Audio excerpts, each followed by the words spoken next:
Buhay na tunay na kabilang sa kaharian ng Diyos. So ano yung kabilang sa kaharian ng Diyos? At ito nga yung inisa-isa niya, yung mapapalad. So, isa-isay natin.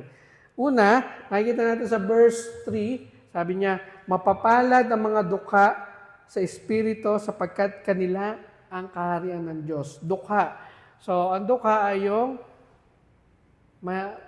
katulad natin, dukha. Di ba? Mga deprived of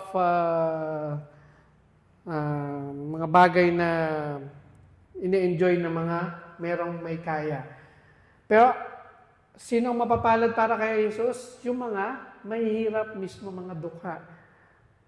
Yung mga pinagpala daw yung kumikilala na sila ay walang kaya kung wala ang Diyos. So, pinapahalagaan ng mundo, kasi, yun nga po, pinapahalagaan kasi ng mundo yung pagiging sapat sa sarili, ngunit ang kaharian po ng Diyos ay kabaligtaran.